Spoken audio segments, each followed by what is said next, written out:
Alright, so now that that's cut, we can look at cutting the female part of the joint. So this is a straight line down, and what I've done is I've just marked the straight line here, because if you remember correctly, our male side of the joint was a bit angled, and I just want to make sure I don't make that same mistake. So I've done it with the other side as well, and that just means that we can start our cut on a straight, and same with this one. This one should be a lot easier than this one, but I think that will help on both occasions, so we'll look at doing that now. Alright, starting the cut off on the inside of the line where the waist is, always. And we're just going to drag the blade towards us. And then slowly flatten out.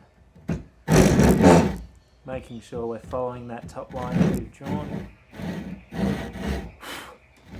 And a light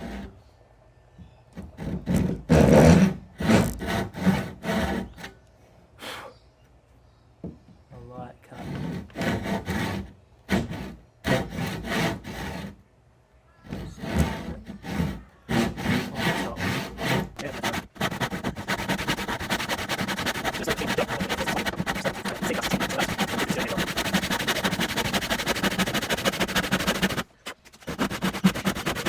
Alright, that side's done. We could probably do the same thing on the other side as well.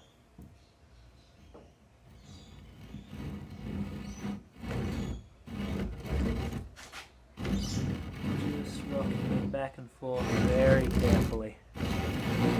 Make sure it sits on that line. Stabiliser. Very carefully. Not a huge angle to begin with, so we just want to start the cut, and we can look at going more of an angle like that for the curved joint. Oh, just put that up a little more. So not a huge angle to start the cut, just kind of want to almost go directly down, but as we go further down we angle more so that it goes along that line.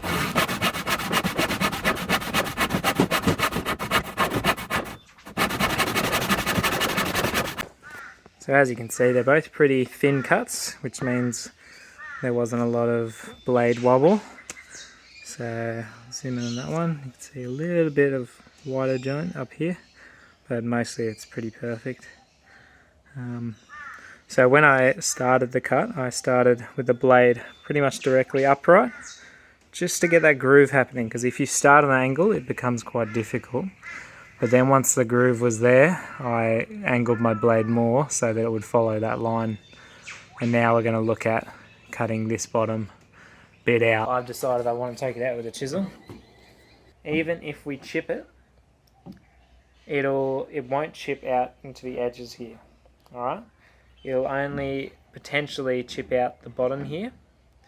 But when we get to the bottom, we'll get closer to the bottom of the cut, we're going to take it really slowly. And we're going to look at just using my hand to clean it up and maybe some sandpaper, as opposed to just getting the hammer and whacking it.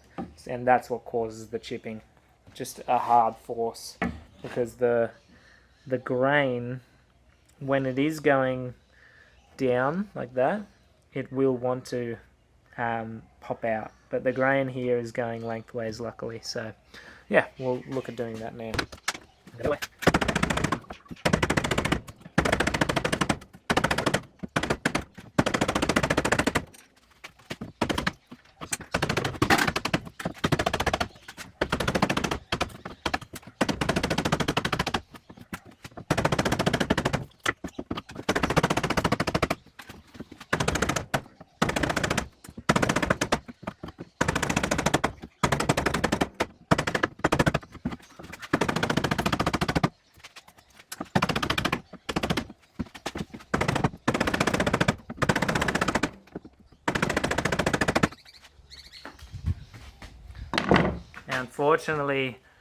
Unfortunately, the angle of the joint makes it difficult for me to continue to groove out like that Going a bit too steep with the chisel can be quite difficult.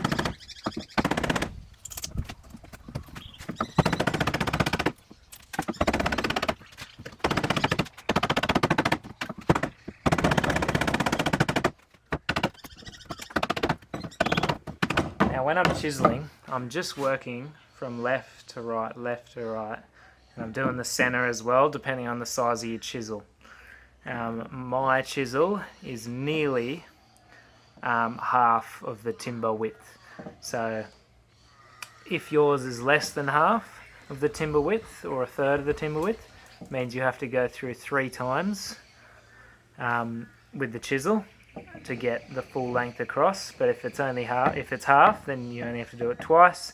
If it's the full length, you'll probably only have to do it once. But it does depend how much angle you're giving it and how far across you have the chisel as well. Yeah, doing well here.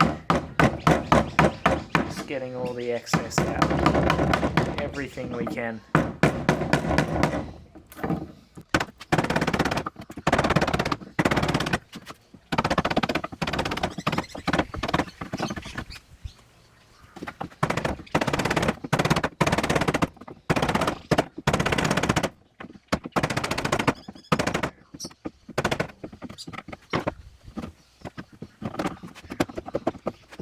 But I'm afraid we might be a bit too far away.